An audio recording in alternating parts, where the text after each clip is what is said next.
Banyak anak muda Indonesia merasa gajinya selalu kurang, padahal penghasilannya sebenarnya cukup. Ada yang gaji 3 juta, tetap tenang. Ada yang gaji 15 juta, malah stres tiap akhir bulan. Masalahnya sering bukan di jumlah uang, tapi di kebiasaan kecil yang terlihat sepele. Bayangkan, ini umur 22 tahun, baru kerja, gaji pertama, masuk, rasanya ingin menikmati hidup, beli barang impian, ngopi tiap hari, check out online, cicilan sedikit, healing sebentar, kelihatannya normal, tapi tanpa sadar, 5 tahun kemudian, tabungan tidak ada, investasi tidak punya, dana darurat kosong, mental capek, kerja hanya untuk membayar tagihan, dan yang paling menyakitkan, mereka baru sadar saat teman lain sudah mulai beli rumah, bangun usaha, atau punya kebebasan finansial. Video ini bukan untuk menghakimi, tapi untuk menyelamatkan banyak anak muda dari kesalahan yang sama. Karena beberapa keputusan finansial kecil hari ini bisa menentukan hidupmu 10 tahun ke depan. Dan percaya atau tidak, kesalahan nomor 7 dilakukan hampir semua orang. Jadi, pastikan tonton sampai akhir. Bagian 1, gaya hidup lebih tinggi dari penghasilan. Banyak orang miskin terlihat kaya karena cicilan. Begitu gaji naik, gaya hidup langsung ikut naik. Dulu naik motor biasa, sekarang harus motor mahal. Dulu makan sederhana, sekarang harus kafe estetik. Dulu HP masih bagus, sekarang ingin upgrade karena teman upgrade. Masalahnya penghasilan naik 20%, pengeluaran naik 50%. Akhirnya tetap tidak punya tabungan. Inilah jebakan lifestyle inflation. Semakin besar penghasilan, semakin besar keinginan terlihat sukses. Padahal orang yang benar-benar kaya sering justru hidup sederhana. Mereka membeli bukan validasi sosial. Pelajaran penting. Jangan naikkan gaya hidup secepat kenaikan penghasilan. Naikkan aset dulu. Naikkan investasi dulu. Naikkan keamanan finansial dulu. Bagian 2. Terlalu banyak pay later dan cicilan. Pay later membuat barang terasa murah sampai tagihannya datang. Banyak anak muda berkata, cuma 300.000 per bulan kok. Masalahnya, semua berpikir seperti itu. 300.000 HP, 200.000 sepatu, 400.000 motor, 150.000 streaming, 250.000 gadget. Tanpa sadar, setengah gaji habis sebelum bulan dimulai. Pay later sebenarnya bukan musuh. Yang berbahaya adalah menggunakan uang masa depan untuk kepuasan sesaat. Akibatnya, kerja terasa berat karena gaji bukan milikmu lagi. Kalau terus begini, kenaikan gaji tidak akan pernah terasa karena semua sudah dimakan cicilan. Bagian 3, tidak punya dana darurat. Satu musibah kecil bisa menghancurkan keuangan bertahun-tahun. Motor rusak, HP hilang, kehilangan pekerjaan, orang tua sakit, bisnis sepi, dan tiba-tiba hidup kacau. Banyak anak muda hidup tanpa dana darurat, padahal hidup selalu penuh kejutan. Akhirnya, saat masalah datang, solusinya hanya 2.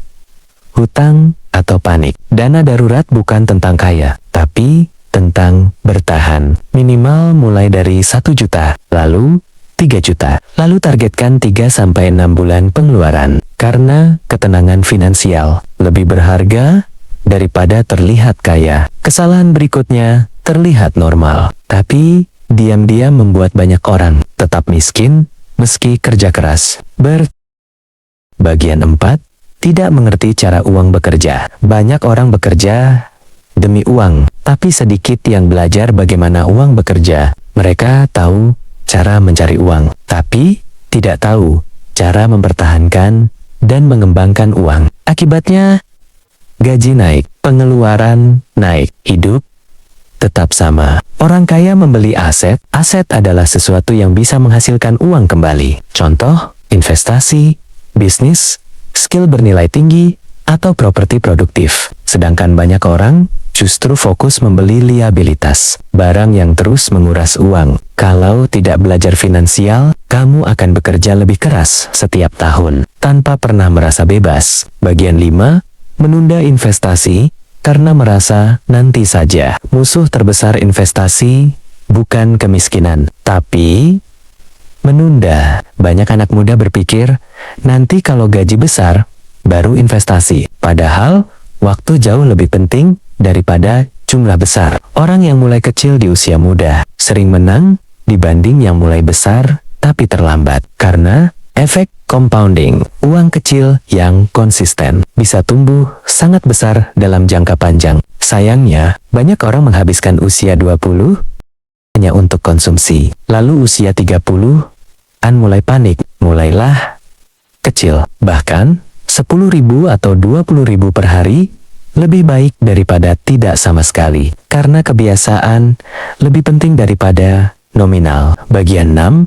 Terjebak FOMO dan tren sosial media. Media sosial membuat semua orang terlihat kaya. Liburan, kafe mahal, mobil baru, barang branded, konser, gadget terbaru. Yang tidak terlihat adalah hutang, stres, tagihan, dan tekanan hidup mereka. Masalah terbesar media sosial adalah membuat orang membandingkan hidupnya setiap hari. Akhirnya, banyak keputusan finansial dibuat demi terlihat keren, bukan demi masa depan. Ingat, orang yang sibuk membangun masa depan biasanya tidak sibuk pamer kehidupan. Bagian 7.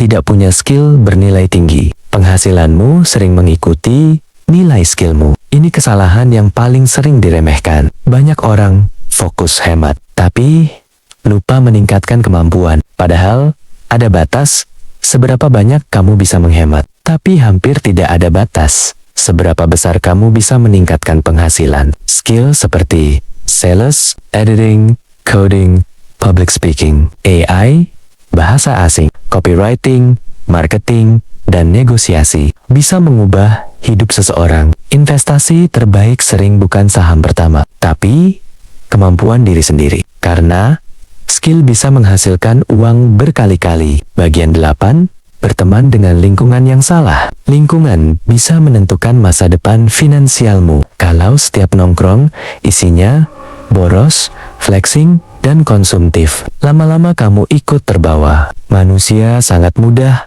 meniru lingkungan. Sebaliknya, kalau kamu berada di sekitar orang yang suka belajar, membangun bisnis, dan berpikir jangka panjang, cara berpikirmu ikut berubah. Karena itu, pilih lingkungan dengan hati-hati. Masa depanmu sering adalah cerminan orang-orang terdekatmu. Bagian 9.